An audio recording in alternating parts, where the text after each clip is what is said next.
नमस्कार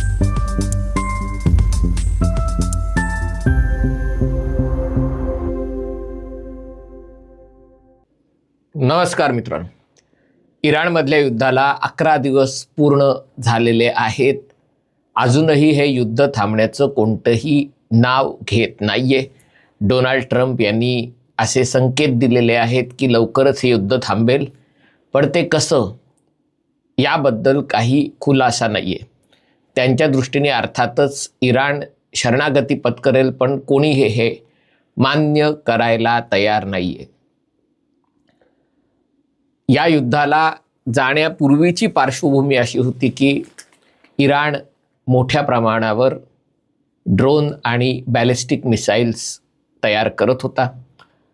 त्यामुळे इस्रायलची राष्ट्रीय सुरक्षा धोक्यात आली होती, कारण एका वेळेला शेकडो रॉकेटचा किंवा मिसाईलचा मारा केला आणि त्यातली 5 जरी पडली, कारण 95% हवेतल्या हवेत उडवण्याची ताकद इस्रायलमध्ये आहे, अमेरिकेत आहे, पण ती 5 क्षेपणास्त्र ही खूप नुकसान करू शकतात. आणि ही 100 क्षेपणास्त्र उद्ध्वस्त करायचा खर्च आहे हा ती निर्माण करण्याच्या खर्चापेक्षा ती हवेतल्या हवेत उद्ध्वस्त करायला 20 पट कदाचित 50 पट जास्त खर्च येतो. आणि त्याच्यामुळे इराणची योजना अशी होती की हजारो डास सोडून समोरच्याला हैराण करून ठेवायचं. त्याची एकदा झोप मोड झाली, त्याला झोप लागली नाही किंवा रक्त शोषून त्याला वेगवेगळे आजार झाले की मग तो आपोआप एका आजारातनं दुसऱ्या आजारात, दुसऱ्या आजारातनं तिसऱ्या आजारात.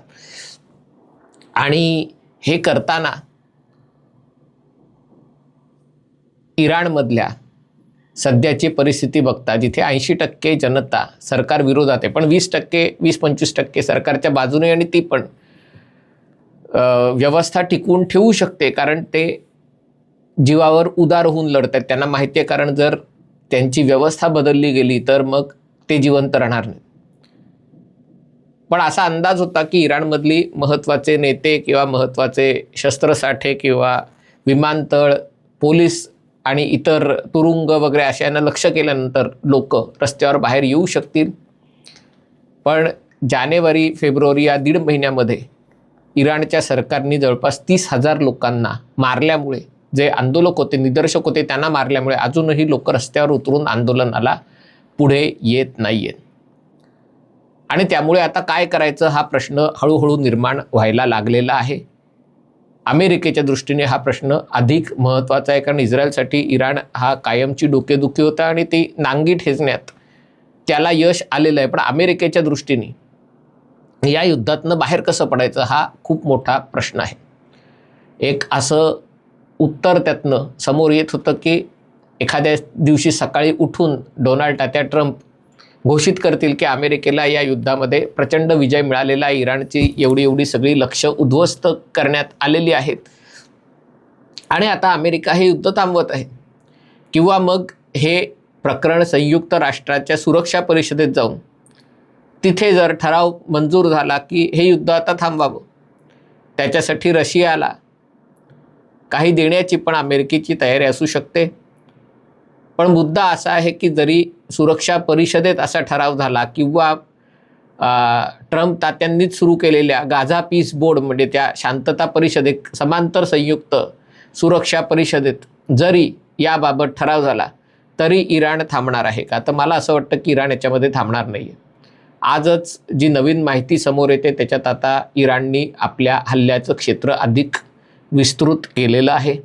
याच्यामध्ये त्यांनी आखाती देशातल्या बँका, तसंच आखाती देशात असलेल्या अमेरिकन IT कंपन्या, आखाती देशात जगात इतरत्रही, याच्यामध्ये गुगल, मायक्रोसॉफ्ट, ॲमेझॉन, एनव्हिडिया या सगळ्या कंपन्यांवर हल्ला करण्याची त्यांनी घोषणा केलेली आहे. अर्थात अशा या कंपन्यांचे डेटा सेंटर्स असतील किंवा त्यांचे जी केंद्र असतील या भागामध्ये, त्यावर हल्ला करण्यासाठी त्यांना जी माहिती मिळणं आवश्यक आहे, इंटेलिजन्स आवश्यक आहे, तो इराणकडे आहे का? तर मला वाटतं तो नाही आहे. म्हणजे तो इंटेलिजन्स त्यांना चीनकडनं मिळाल्याशिवाय किंवा रशियाकडनं मिळाल्याशिवाय ते होणं शक्य नाही आहे. यात सगळ्यात पहिले रशियाविरुद्ध आरोप करण्यात आले की रशिया माहिती पुरवते, पण मला वाटतं रशिया याच्यामध्ये पडलेला नाही आहे. अमेरिकेतल्या डेमोक्रॅट पक्षाच्या तसंच युरोपातल्या लोकांना असं दाखवायचं असतं की रशिया यातला खरा विलन आहे आणि रशियावर हल्ला केला पाहिजे. पण मला वाटतं रशिया याच्यामध्ये जबाबदार नाही आहे आणि स्वतः अमेरिकेचे ट्रम्प यांचे सल्लागार स्टीव्ह विटकॉफ यांनीही त्याच्याबाबत वक्तव्य केलेलं आहे. म्हणजे मग ही माहिती पुरवणारा देश की हे कॉर्डिनेट्स आहेत, इथे हल्ला करा. इराणची हल्ला करण्याची क्षमता खूप मर्यादित आहे. पण दुसरीकडे त्यांनी हजारो ड्रोन्स तयार केलेले आहेत. युक्रेनच्या बाबतीत बोलायचं तर युक्रेननी हे युद्ध सुरू झाल्यानंतर म्हणजे रशिया युक्रेन युद्ध सुरू झाल्यानंतर युक्रेन आज दररोज 9,000 ड्रोन रशियाविरुद्ध सोडत आहे. म्हणजे बघा, युक्रेनही युद्धामुळे पूर्ण उद्ध्वस्त झालेलं आहे, पण तरी देखील अजून रोजचे 9,000 ड्रोन तयार करून ते रशियाविरुद्ध सोडायची क्षमता. रोजचे 9,000 म्हणजे 9,000 गुणिले 300 अगदी 365 नको पण 300नी गुणाकार करा तर म्हणजे किती हा आकडा मोठा होतो त्याचा तुम्ही अंदाज बांधू शकता. गंमत म्हणजे हे जे सगळे ड्रोन्स आत्ता जे या युद्धात वापरले जात आहेत आणि जगभरात सगळीकडे वापरले जात आहेत, त्या ड्रोनसाठी जी लोहचुंबकं लागतात, मॅग्नेट्स लागतात, ती मॅग्नेट्स ज्या रेअर अर्थ मिनरलपासून बनतात त्याची 80% मक्तेदारी चीनकडे आहे. आणि त्यामुळे कोणीही ड्रोन सोडले आणि कोणाचेही ड्रोन फोडले तरी फायदा चीनच्या कंपन्यांचा होतो. आणि त्याच्यामुळे हा प्रश्न निर्माण झालेला आहे की अशा प्रकारे एकतर्फी युद्ध थांबवून युद्ध थांबणार आहे का? तर मला याची शक्यता कमी वाटते. मग जर एकतर्फी थांबणार नसेल तर मग इराणशी वाटाघाटी करून युद्ध थांबेल का? थांबू शकतं, पण यामध्ये इराण आपली किंमत आहे त्याच्या तिप्पट करेल याच्याबद्दल माझ्या मनात कोणतीही शंका नाही. कारण इराणचं असं म्हणणं आहे की आम्ही तुमच्याशी वाटाघाटी करत होतो. 2015 साली आम्ही ओबामा सरकारशी वाटाघाटी केल्या होत्या, पण तो करार तुम्ही रद्द करून टाकलात, एकतर्फा रद्द केलात, ट्रम्पनीच रद्द केला. त्यानंतर आम्ही आत्ता देखील वाटाघाटी करत होतो, तेव्हाही तुम्ही अचानक हल्ला केलात, तर तुमच्यावर आम्ही विश्वास का ठेवावा? आणि त्यामुळे वाटाघाटी करायच्या असतील तर इराण अशा काही अटी-शर्ती ठेवेल की ज्या अमेरिकेला मान्य होणार नाहीत.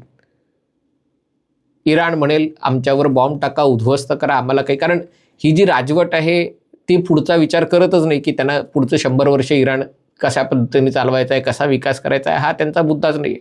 आत्ता ते जे काही करतायत ते टिकून राहण्यासाठी करतायत. कारण त्यांना माहिती आहे की इकडे पहाड आहे, तिकडे दरी आहे. म्हणजे जरी अमेरिकेशी शांतता करार झाला आणि सगळं शांत झालं तर उद्या इराणची जनता त्यांच्या विरुद्ध कधी ना कधीतरी आंदोलन करणार आहे. आणि त्यामुळे ते आता स्वतःच्या सुरक्षेसाठी शक्य ते सर्व प्रयत्न करत आहेत. आता त्याच्यामध्ये काय परिस्थिती निर्माण झाली की अजूनही होर्मुझची सामुद्रधुनी बंद आहे. 1 किलोमीटर रुंदीची जागा आहे जिकडनं जहाजं जाऊ शकतात आणि 1 किलोमीटर रुंदीची जागा, 1 किलोमीटर नाही, 1.5 किलोमीटर तेवढ्या जागेतनं जहाजं जाऊ शकतात. 1.5 किलोमीटर 1.6 किलोमीटर जहाजं येऊ शकतात. म्हणजे सामुद्रधुनी जवळपास 20 मैलांची आहे, परंतु त्यातला 2 मैलाचा भाग आहे की तिथे खोली एवढी आहे की मोठी जहाजं तिकडनं वाहतूक करू शकतात. अमेरिकेने घोषणा केली की अमेरिकेचं नौदल ह्या जहाजांना जायला यायला मदत करेल, पण अजूनपर्यंत ते काही शक्य झालेलं नाही. 1-2 जहाजं बाहेर पडतायत, पण जी जहाजं बाहेर पडतायत आखातातनं ती सगळी चीनी जहाजं आहेत. आणि मला असं वाटतं की चीनचं ते जहाज त्या टप्प्यात आलं की जे एक संदेश वहन करतं त्याच्यामध्ये चायनीजमध्ये मेसेजिंग आणि हे असेल तर मग इराण ते जहाज जाऊन देतं. कदाचित कोणीतरी धाडस करून जात असेल, पण अनेक डझन जहाजं तिथे उभी आहेत. याच्यामुळे तेलाच्या उत्पादनावरही परिणाम होतो, कारण तेल उत्पादन झालं की ते कुठेतरी ठेवावं लागतं. या आखाती देशांची तेल साठवण्याची क्षमता संपून गेलेली आहे. अतिरिक्त तेल जहाजावर चढवून झालेलं आहे.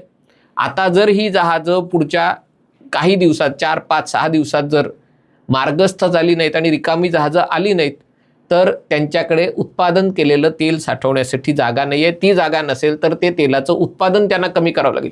एकदा तेलाचं उत्पादन कमी केलं, नैसर्गिक वायूचं उत्पादन कमी केलं की ते पुन्हा वाढवण्यासाठी बराच काळ जावा लागेल.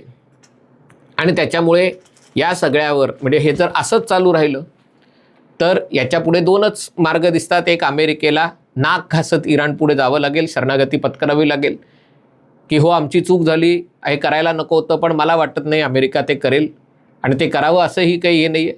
दुसरा पर्याय आहे की अमेरिकेला या युद्धामध्ये स्वतःचं सैन्य उतरावं लागेल आणि केवळ अमेरिकेला नाही, कदाचित इतर देशांनाही सैन्य उतरावं लागेल. कारण अमेरिकेचं बघा, अमेरिकेला याची झळ बसते.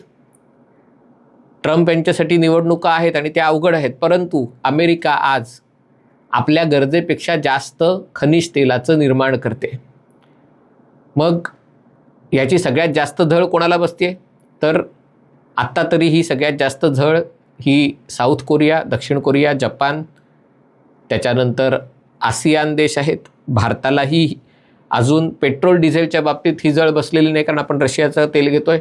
पण नैसर्गिक वायूच्या बाबतीत, खतांच्या बाबतीत, पेट्रोकेमिकल्सच्या बाबतीत ही झळ बसणार आहे. 1 कोटी भारतीयांचं भवितव्य टांगणीला लागलेलं आहे. भारताचं इतर देशात जाणं येणं त्याच्यामुळे भारतीयांचं अडलेलं आहे आणि त्यामुळे भारतालाही या बाबतीत आज ना उद्या अधिक कडक निर्णायक भूमिका घ्यावी लागेल. एकतर इराणशी बोलणं करून स्वतःपुरती एक्सेप्शन, स्वतःपुरती एक सवलती मिळवाव्या लागतील आणि अमेरिकेला ते सांगावं लागेल की बघा, आमच्यासाठी या आवश्यक आहेत, आम्ही त्या करून घेतो. नाहीतर मग इराणला खडसवावं लागेल, धमकवावं लागेल. पण काहीही झालं तरी एक चित्र मात्र दिसतंय की या युद्धाचा आनंददायक किंवा समाधानकारक तोडगा निघणं आता अधिक अवघड दिसत आहे आणि त्यामुळे मग आरपारचं युद्ध हा पर्याय अधिक ठळकपणे समोर येतोय. अजून आत्ता त्याची चर्चा नाही आहे, आत्ता त्याच्याबद्दल कोणी बोलत नाही आहे. प्रत्येकजण सांगतंय हे माझं सोल्युशन आहे, हे माझं उत्तर आहे. पण तुमचं उत्तर समोरच्याला मान्य पाहिजे. जे इराणचं उत्तर आहे ते अमेरिकेला मान्य पाहिजे, जे अमेरिकेचं उत्तर आहे ते इराणला मान्य पाहिजे. आणि ते जर मान्य नसेल तर अशाच प्रकारे इराण हल्ले करेल. या हल्ल्यामध्ये कोणीतरी कधी 1 माणूस मरतोय, कधी 2 मरत आहेत, कधी 1-2 जण जखमी होत आहेत. पण या सगळ्यामुळे जे आर्थिक नुकसान होत आहे ते जबरदस्त आहे आणि या नुकसानामुळे जगातल्या महत्त्वाच्या देशांना, सगळ्या नाही पण महत्त्वाच्या देशांना लवकरच आपली जी काही आहे ती भूमिका अधिक स्पष्टपणे घ्यावी लागणार आहे. हा व्हिडिओ आपल्याला आवडला असेल तर कृपया लाईक करा, शेअर करा आणि हे चॅनल सबस्क्राईब करण्याची विनंती आहे. तुर्तास इथेच थांबतो. पाहत रहा MH48.